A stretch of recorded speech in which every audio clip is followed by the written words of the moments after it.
Good morning students, welcome you all. I am Nidhi Goyal, Assistant Professor, Accountancy and Business Statistics. बच्चों हम लोग अपना income tax में capital gain continue कर रहे हैं, ठीक है। लास्ट लेक्चर में हमने देखा कि किस तरह से कैपिटल गेन पर बेस्ड किसी भी प्रॉब्लम को सॉल्व किया जाता है, किस तरह से कॉस्ट ऑफ एक्विजिशन को इंडेक्स करते हैं, ठीक है, और ट्रांसफ़र एक्सपेंसेस को लेस करते हैं, नेट सेल्स कंसिडरेशन कैलकुलेट करते हैं और हमारा long term capital gain calculate करते हैं। अब बच्चों इसी सीरीज़ में आज हम कुछ प्रॉब्लम्स और लेंगे, तो उन प्रॉब्लम्स को करने से आपको क्लियर हो जाएगा कि इस तरह के इसके क्वेश्चंस किस तरह से किए जाते हैं, प्लस इसमें जो हमने प्रोविजन सारे अभी तक स्टडी किए हैं वो किस तरीके से काम आएंगे।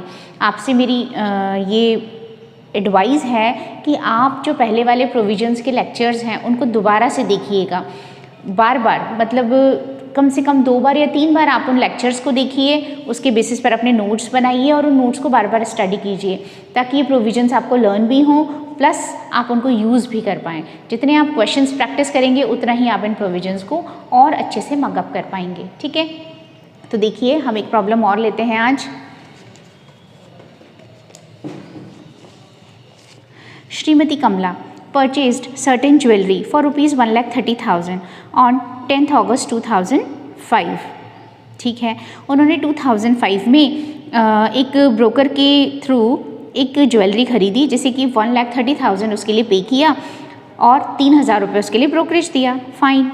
On 2010-2016 Shrimati Kamala transferred the foresaid jewellery by way of gift to her daughter Shrimati Sushma.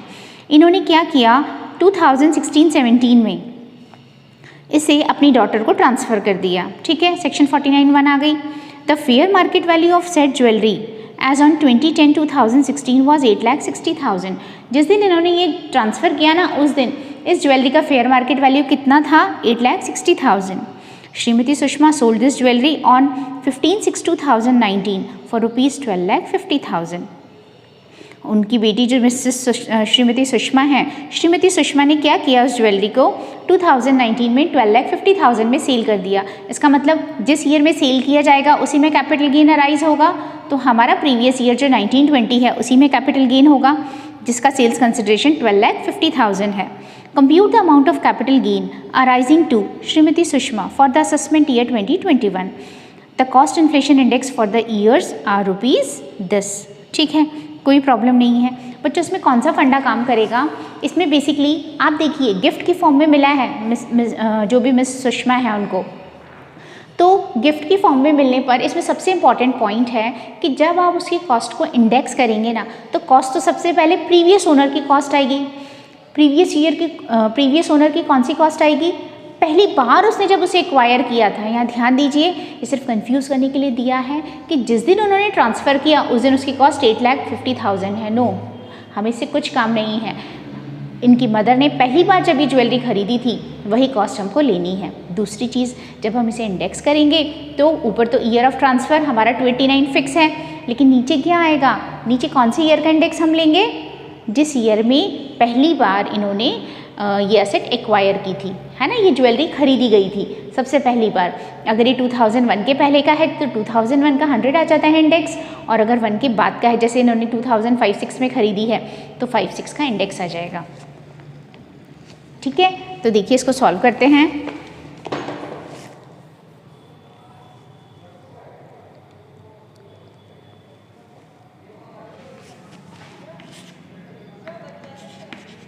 Computation of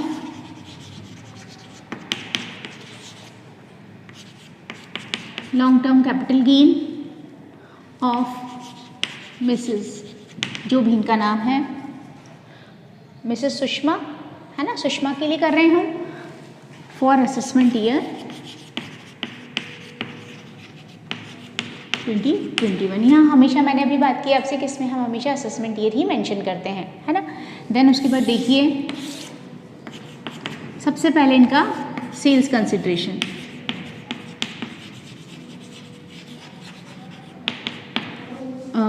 जो श्रीमती सुषमा है उन्होंने इसे कितने में सेल किया है बच्चों, इसे सेल किया है 12,50,000 रुपये में, ठीक है। तो 12,50,000 रुपये का सेल्स कंसिडरेशन हो गया। फिर उसके बाद इस 12,50,000 में से आप क्या लेस करेंगे, इंडेक्स्ड कॉस्ट ऑफ एक्विजिशन, अच्छा, इंडेक्स कॉस्ट ऑफ एक्विजिशन में मैंने आपसे अभी बात की कि हम यहाँ पर कौन सी कॉस्ट लेंगे, जिस पर जो भी हमारी मिसेस कमला ने इसे खरीदा था। तो कितने में खरीदा था इन्होंने, 1,30,000 में खरीदा था, प्लस उस पर 3,000 ब्रोकरेज पे किया, तो इनकी टोटल कॉस्ट होगी 1,33,000। 1,33,000। देन उसके बाद ईयर ऑफ ट्रांसफ़र का इंडेक्स आ जाएगा 289 और अपॉन ईयर ऑफ परचेस का इंडेक्स। अब आप देखिए बच्चों, यहाँ आपको इस इंडेक्स से कोई मतलब नहीं है कि कब श्रीमती कमला ने श्रीमती सुषमा को कब इसका ट्रांसफ़र किया, हमें इससे कोई काम नहीं है। हमें सिर्फ ये देखना है कि पहली बार जो मिसेस कमला हैं उन्होंने इस असेट को एक्वायर किया था, ठीक है। कब एक्वायर किया था, 2005-06 में। तो 2005-06 का इंडेक्स ही यहाँ पर यूज़ होगा, है ना। तो 2005-06 का इंडेक्स कितना है क्वेश्चन में, 117, तो हम 117 यहाँ पर यूज़ कर लेंगे। बस अब जो भी आ जाएगी वो हमारी क्या आ जाएगी, इंडेक्स्ड कॉस्ट ऑफ एक्विजिशन आ जाएगी। तो कितना हो गया ये, 3,28,521। आपके पास कैलकुलेटर्स अवेलेबल हैं, तो ये हमारा कैपिटल गेन हो गया 921,489, 479 हमारा हो गया लॉन्ग टर्म कैपिटल गेन, जिस पर कि आपको टैक्स पे करना है, ठीक है। सिंपल सा क्वेश्चन है। इसी तरीके से जब आपको एग्जाम में क्वेश्चन आता है ना, तो उसमें कई सारे प्रोविजंस इंक्लूड होते हैं कि बच्चों, तो इस तरीके से हमें उन प्रोविजंस को एक एक करके सॉल्व करना होता है। मतलब पॉइंट्स में हमारा क्वेश्चन होगा, जैसे कि एक पॉइंट में हमें इस वाले क्वेश्चन का पार्ट दे दिया, ठीक है, फिर दूसरा किसी और पॉइंट से रिलेटेड है, जैसे कि फोरफीचर से रिलेटेड हो गया कि आपने कोई भी अमाउंट एडवांस मनी फोरफीट की तो उसका प्रोविज़न आएगा, उसकी कॉस्ट आपने निकाली, फिर थर्ड में अलग निकाली, फिर उनका टोटल किया और वो हमारा टोटल कैपिटल गेन होगा, शॉर्ट टर्म लॉन्ग टर्म जो भी होगा, है ना। तो इस तरीके से इसका क्वेश्चन सॉल्व किया जाता है। सिंपल सा क्वेश्चन था ये। अब हम इस पर बेस्ड एक प्रॉब्लम और लेते हैं जिसमें हम फोरफीचर की बात करेंगे। अगर आप कोई भी एडवांस मनी फोरफीट कर लेते हैं, यानी कि अग्रिम राशि को आप जब्त कर लेते हैं, तो फिर उस कंडीशन में आप किस तरीके से सॉल्व करेंगे। तो देखिए एक और क्वेश्चन हम लेते हैं इसमें।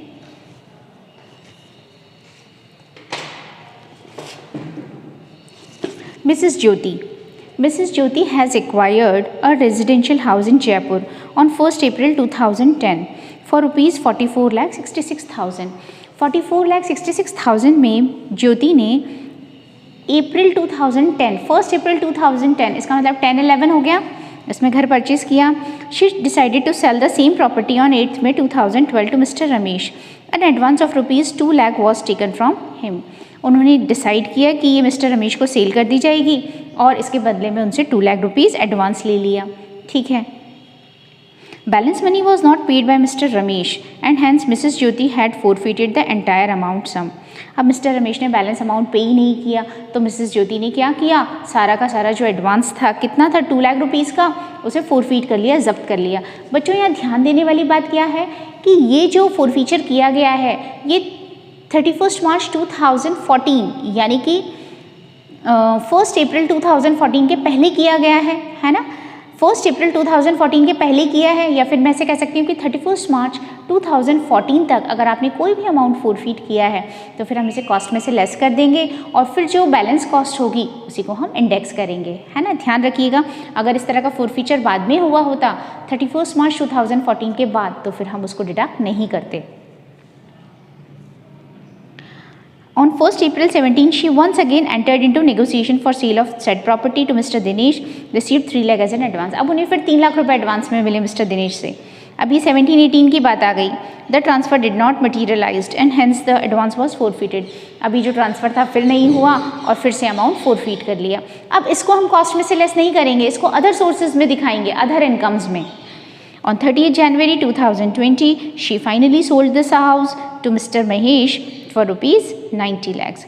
और क्या किया फाइनली जनवरी 20 में, यानी कि 2021, नो दैट इज़ 1920, हमारा प्रीवियस ईयर 1920, ठीक है। इसमें इन्होंने 90 लाख रुपीज़ में से सेल कर दिया।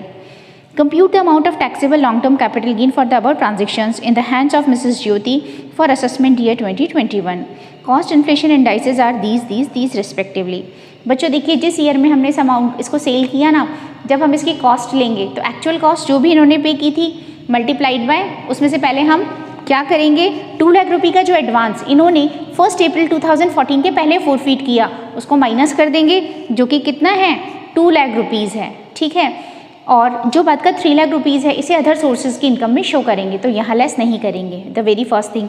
तो हमारी कॉस्ट थी 44,66,000, ठीक है। इसमें से हम इसे माइनस कर देंगे 2 लाख को।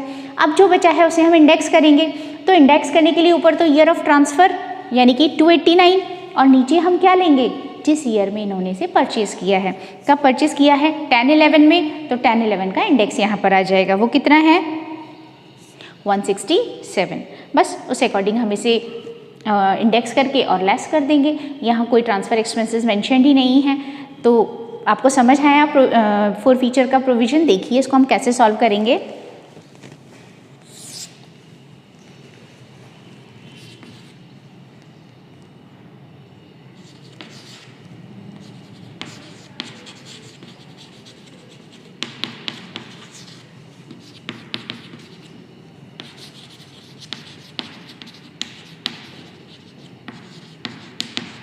Computation of LTCG for assessment year 2021 है ना। तो 2021 में सबसे पहले हम देखें कि इस हाउस को सेल करके उन्हें कितना कंसिडरेशन मिला है, 90 लाख रुपीज़। तो 90 लाख ले लीजिए।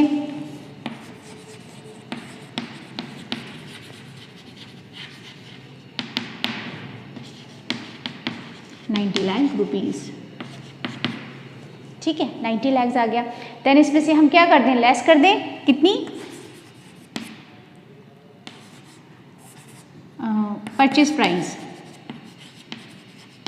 कितने में इन्होंने ये घर खरीदा था 44,66,000, 44,66,000। इसमें से आप क्या लेस कर देंगे, इसमें से आप लेस कर देंगे एडवांस मनी फोरफीटेड,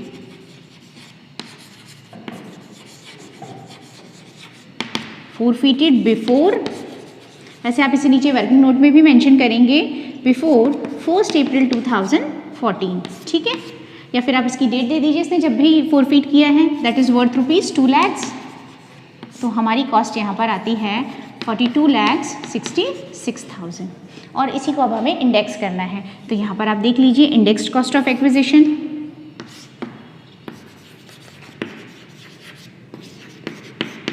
इंडेक्स्ड कॉस्ट हमारी कितनी हो जाएगी 42,66,000 multiplied by CII of year of transfer, that is 289 divided by CII of year of purchase.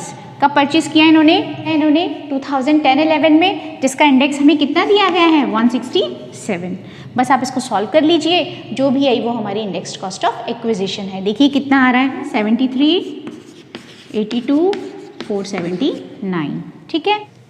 और अब आप इनका डिफरेंस ले लीजिए, जो भी आया वो हमारा टैक्सेबल LTCG हो जाएगा। तो देखिए इनका डिफरेंस कितना आ रहा है 16,17,521, ये हमारा आ गया LTCG, that is taxable long term capital gain. I hope आपको समझ आया। इस क्वेश्चन में हमने क्या किया, हमने बाद वाला जो 3 लाख फोरफीट किया था उसको हमने यहाँ पर नहीं लिया, उसको हम अदर सोर्सेज हेड जो अगला हेड है ना उसमें उसे शो करेंगे। केवल 2 लाख रुपये लेस किया जस्ट बिकॉज क्योंकि ये फोरफीचर जो था ये 14-15 असेसमेंट ईयर के पहले किया गया है, तो हमने उसे लेस किया। अब जो भी इसकी कॉस्ट प्राइस आई इसे हमने इंडेक्स किया, तो year of transfer upon year of purchase, ठीक है। और इसे लेस करके जो आया दैट इज़ हमारा LTCG। ईजी सा क्वेश्चन है। बस हमने जो प्रोविजंस पढ़े हैं हमें उन प्रोविजंस को एप्लीकेबल करना है। उसमें सबसे इंपॉर्टेंट है कि कॉस्ट ऑफ एक्विजिशन हम किसी लें, और स्पेशली जब प्रीवियस ओनर होता है तो ये चीज़ और ज़्यादा इंपॉर्टेंट हो जाती है, सेक्शन 49(1) जहाँ आ जाती है। देन उसके अलावा इंडेक्स की हम बात करें तो ऊपर तो हमेशा ईयर ऑफ ट्रांसफ़र आना है अभी तक, कुछ स्पेसिफाइड कंडीशंस हैं जो आगे आएंगी, और नीचे हमेशा ईयर ऑफ परचेज आता है।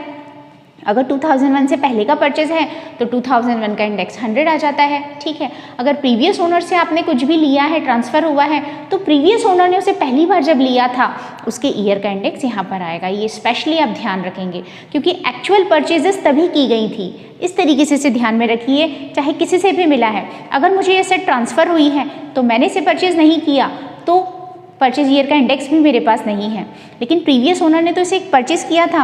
अब अगर सपोज कीजिए बीच में 2-3 प्रीवियस ओनर्स हैं तो जो सबसे पहले जिसने परचेज किया था ना उस प्रीवियस ओनर का इंडेक्स यहाँ पर आएगा, ठीक है। और इस इंडेक्स करके हम LTCG कैलकुलेट करेंगे। तो बच्चों आई होप आपको अब LTCG के क्वेश्चन समझ आ रहे हैं। आप अपनी बुक के क्वेश्चन थॉरोली कीजिए, जो प्रोविजंस हमने पढ़े हैं उस पर बेस्ड क्वेश्चन आप ईजिली कर सकते हैं। अब हम नेक्स्ट लेक्चर में इस पर बेस्ड कुछ प्रोविजंस और पढ़ेंगे, लाइक डिडक्शंस, मतलब एग्जेम्प्टेड कैपिटल गेन्स।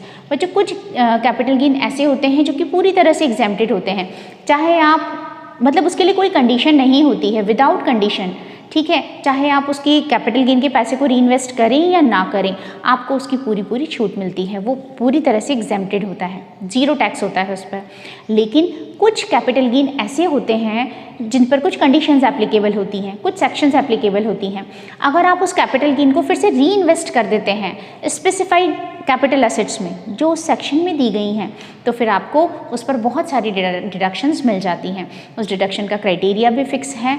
तो अब हम नेक्स्ट लेक्चर में हमारे जो कर मुक्त पूंजी लाभ हैं, ठीक है, टैक्स फ्री कैपिटल गेन्स हैं, उन्हें स्टडी करेंगे। तब तक आप इस तरह के बेसिक जो क्वेश्चंस हैं इन्हें कंप्लीट कीजिए अपनी बुक से, अपने प्रोविजंस फिर से लर्न कीजिए ताकि आप नेक्स्ट लेक्चर की जो नेक्स्ट प्रोविजंस हैं उन्हें अच्छे से लर्न कर सकें। Thank you.